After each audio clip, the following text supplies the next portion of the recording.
Good morning, and welcome to this James with Jesus on Wednesday, November 3rd. The complementary or semi-continuous, I don't get them straight. I think it's the semi-continuous psalm assigned for today is Psalm 18. Jean, I see she's on, did a wonderful devotion on Psalm 51, and that's I think that's the predominant psalm for today, but I'm going to do the Psalm 18, verses 20 to 30. The Lord rewarded me according to my righteousness. According to the cleanness of my hands, he recompensed me. For I have kept the ways of the Lord, and have not wickedly departed from my God. For all his ordinances were before me, and his statutes I did not put away from me. I was blameless before him, and I kept myself from guilt. Therefore the Lord has recompensed me according to my righteousness, according to the cleanness of my hands in his sight. With the loyal you show yourself loyal. With the blameless you show yourself blameless. With the pure you show yourself pure. And with the crooked you show yourself perverse. For you deliver a humble people, but the haughty eyes you bring down.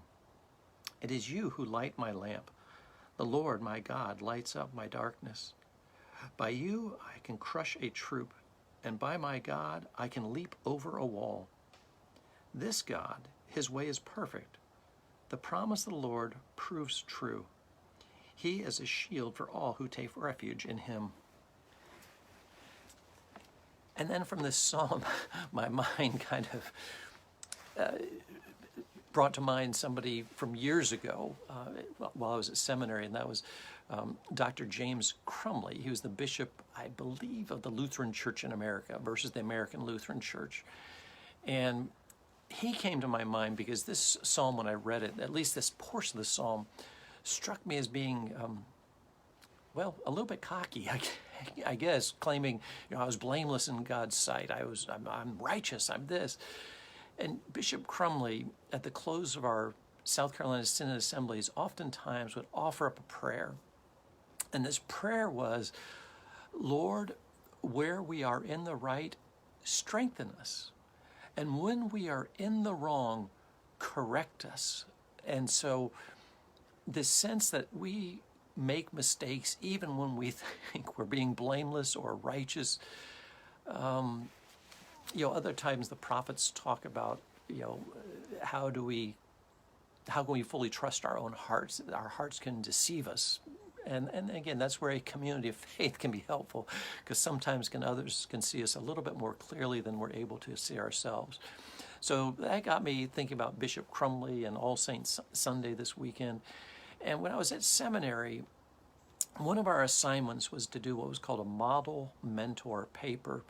And I reached out to my professor, Dr. Havens, and I said, Dr. Havens, I know that so many of the saints in history, but so many of them are single. I said, I need a saint who juggled having a wife and kids and those responsibilities.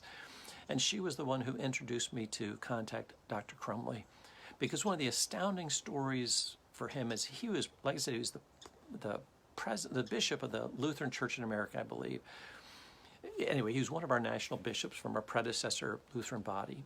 And I believe he was at an international conference in Malaysia when he got word that his brother-in-law had died. And that brother-in-law had played a very instrumental role in his life of faith. If I'm not mistaken, he may have been, I don't want to go off. I'll have to dig up my model mentor paper. I think I did save that, one of the few things I saved from seminary. But his brother-in-law was exceedingly special to him, and obviously his sister. And so he left this international conference in Malaysia, and he wrote about this in one of his newsletters. He said anybody can read the paper that he was to present or the speech that he was to give. He said, but only I can be my sister's brother at this moment in time.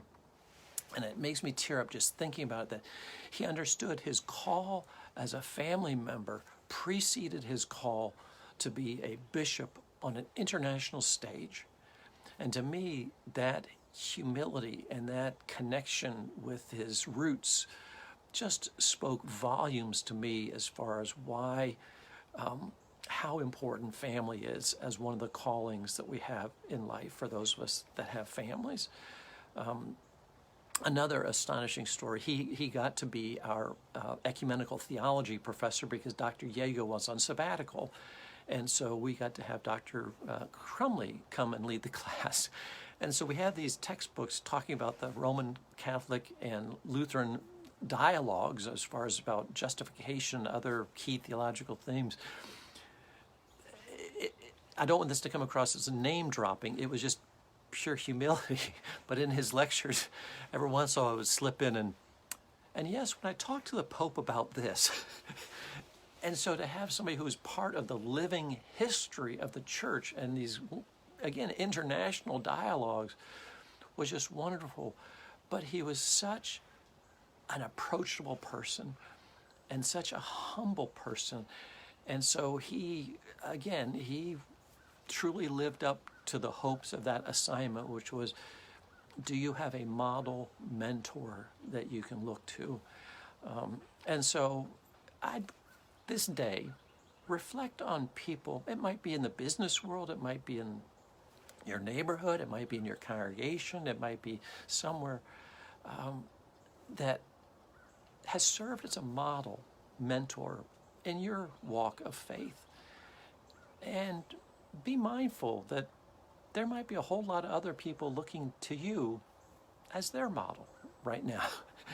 And maybe they'll be sharing stories 25 years after the fact of how deeply you impacted them, whether they ever mentioned it to you or not.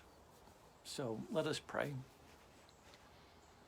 Gracious God, thank you for this day. Thank you for being perfect and understanding and accepting that we are not. So continue to help us grow.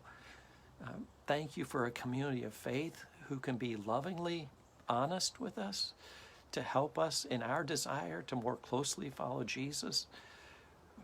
As we go towards commemorating All Saints Sunday this weekend, please be with those who continue to grieve the death of their loved ones, the saints that have now joined the Church Triumphant. Comfort them this day. Flood them with memories of all the loving memories they have, and bring unexpected connections and conversations and moments of joy in this day. Help us simply be that to one another. And this we ask and pray in Jesus' name. Amen. Oh, I won't be able to read all of Eileen's comments, so I'll do it afterwards. But thank you. Just like Pastor Josh regularly says, we do appreciate your comments and interactions, and sometimes we don't always respond depending on what the day has for us. But I guarantee that we do read them all, and we do appreciate the input. So God's peace be with you, and I'll be back again tomorrow. Bye-bye.